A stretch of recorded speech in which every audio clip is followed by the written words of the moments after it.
கர்த்தருடைய பரிசுத்த நாமத்துக்கு ஸ்தோத்திரம். இயேசு கிறிஸ்துவின் திருப்பெயராலும் இயேசு இரக்கமுள்ளவர் ஊழியத்தின் சார்பாக உங்கள் யாவருக்கும் ஸ்தோத்திரத்தை ஏறெடுக்கிறேன். அன்புக்குரியவர்களே, இந்த வீடியோவை பார்க்கிற உங்களுக்கு ஏற்கனவே இந்த ஊழியத்தின் சார்பாக தனிநபர் ஜெபம், 2 பேர் ஜெபம் என்று சொல்லி மத்தேயு 18ஆம் அதிகாரத்தில் என்னுடைய அடிப்படையிலே உங்களோடு பகிர்ந்து கொண்டேன். இப்பொழுது என் நாமத்தினாலே 3 பேர் எங்கே கூடி இருக்கிறீர்களோ அங்கே நான் பிரசன்னராயிருப்பேன். அங்கே உங்களை நான் ஆசீர்வதிப்பேன். அங்கே உங்களோடு கூட இருக்கிற இடர்பாடுகளுக்கு மத்தியிலே, கஷ்டங்களுக்கு மத்தியிலே உங்களுக்கு நான் பாதுகாப்பாய் இருப்பேன் என்கிற வாக்குத்தத்தத்தின் வசனத்தின் அடிப்படையிலே இந்த செய்தியை உங்களோடு பகிர்ந்து கொள்ளுகிறேன். மத்தேயு 18ஆம் அதிகாரம் 20ஆம் வசனம் இப்படியே சொல்லுகிறது, ஏனெனில் 2 பேராவது 3 பேராவது என் நாமத்தினாலே எங்கே கூடி இருக்கிறீர்களோ அங்கே அவர்கள் நடுவிலே இருக்கிறேன் என்றார். நம் நடுவிலே இருக்கிற ஆண்டவருடைய நாமத்தினாலே, அது ஒன்று பக்தி வைராக்கியத்தில் இருக்கலாம், அல்லது பலவித பணிகளின் மத்தியிலே இருக்கலாம். இதை நாம் பார்க்கிற பொழுது சாட்சியாக தானியேலுடைய வாழ்க்கையில அவருக்கு எதிராக பல சூழ்ச்சிகள் ஏற்பட்டது. அந்த ராஜா சொன்னார், பெருமையில் சொன்னார், ஒரு சிலையை வைத்து அந்த சிலையை எல்லாரும் வணங்க வேண்டும். அப்படி வணங்காதவர்களை செங்கல் சூளையிலே 7 மடங்கு சூடேற்றப்பட்ட செங்கல் சூளையிலே வைத்து அவர்களை எரிக்கப்படும் என்று சொன்னார்கள்.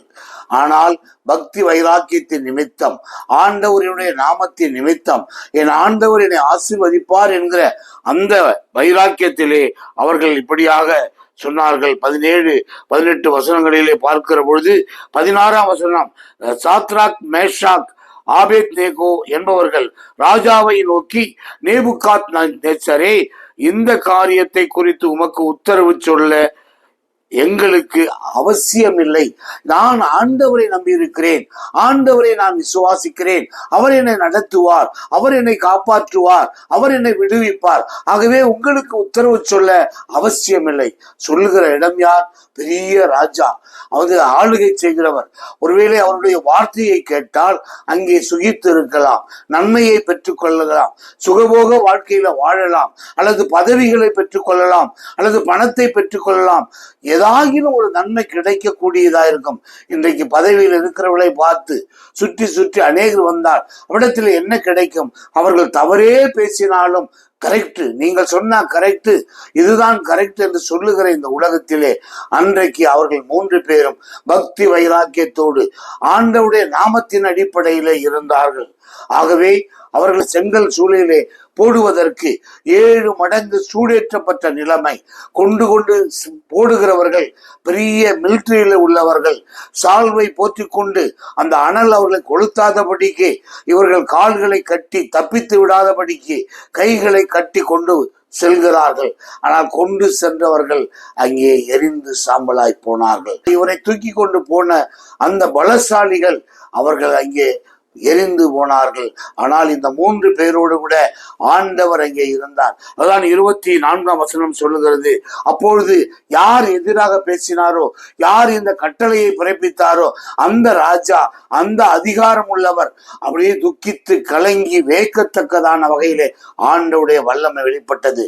இந்த செய்தியை கேட்டுக்கொண்டிருக்கிற உங்கள் நிலைமை கூட, நீங்கள் பக்தி வைராக்கியத்தோடு இருக்கிற பொழுது, உண்மையும் உத்தவமாய் நீங்கள் ஊழியத்தை செய்கிற பொழுது, குடும்பத்தினுடைய வாழ்க்கையை நடத்துகிற பொழுது, சிலருக்காக பதவிக்காக முகஸ்துதிக்காக பேசாதவர்களாய் இருக்கிற பொழுது, நீங்கள் குடும்பத்தினராய் அல்லது பணித்தளத்தில் இருக்கிறவர்களாய் 2 பேர் 3 பேராய் இருக்கிற இடத்திலே கர்த்தர் உங்கள் மத்தியிலே பிரசன்னராய் இருப்பார். அதைத்தான் இங்கே சொல்லுகிறது. அவர்கள் மத்தியிலே அவர் சொன்னார், அங்கே 3 பேரை தானே நாம் போட்டோம், ஆனால் அவர்கள் மத்தியிலே நோக்கி 3 புருஷரை அல்லவா கட்டுண்டவர்களாக அக்கினியிலே போடுவித்தோம் என்றார். அவர்கள் ராஜாவுக்கு பிரதியுத்தரமாக, ஆம் ராஜாவே என்றார்கள். அதற்கு அவன், இதோ 4 பேர் விடுதலையாய் அக்கினியின் நடுவிலே உலாவுகிறதை காண்கிறேன். 4 பேர் அக்கினியின் மத்தியிலே அங்கே விடுதலையாக உலாவுகிறதை பார்க்கிறேன் என்று சொன்னார். ஆண்டவருடைய வல்லமை அங்கே அவருடைய மீது பக்தி வைராக்கியம் வைத்து அவருடைய நாமத்தை நிமித்து இருக்கிற பொழுது, உண்மையாய் இருக்கிற பொழுது, எதையாகிலும் பெற்றுக்கொள்வதற்கு, பதவியை பெற்றுக்கொள்வதற்கு, உயர்வை பெற்றுக்கொள்வதற்கு பணத்தை கொடுக்கலாம், லஞ்சத்தை கொடுக்கலாம், எதையாகிலும் கொடுத்து பெற்றுக்கொள்ளலாம் என்று ஆண்டவர் மீது நம்பிக்கை இல்லாதபடி செய்கிறவர்களுக்கு தான் அந்த கட்டி தூக்கி சென்றவர்கள் அழிந்து போனது போல அழிவார்கள். ஆண்டவருடைய பிள்ளைகள், பக்தி வைராக்கியம் உள்ள பிள்ளைகள், உண்மை உள்ள பிள்ளைகள் ஒரு பொழுதும் அவர்கள் எந்த அழிவையும் காண மாட்டார்கள். ஏனென்றால் அவர்கள் மத்தியிலே நான்காவதாக அங்கே ஆண்டவருடைய தேவ பிரசன்னம், தேவ சாயலாய் அங்கே உலாவுகிறதை பார்த்து அன்றைக்கு தானியேலோடு கூட நண்பரோடு கூட அவரோடு இருந்தவர்களோடு கூட விடுதலையின் வாழ்வை கொடுத்த ஆண்டவர். இந்த செய்தியை கேட்டுக்கொண்டிருக்கிற பல சூழ்நிலையில் நெருக்கப்பட்டிருந்தாலும் உங்களுக்கு இந்த நாளில் விடுதலையை கர்த்தர் கட்டளையிடுவாராக. கர்த்தர் தாமே வசனத்தை ஆசீர்வதிப்பாராக. ஆமேன், ஆமேன்.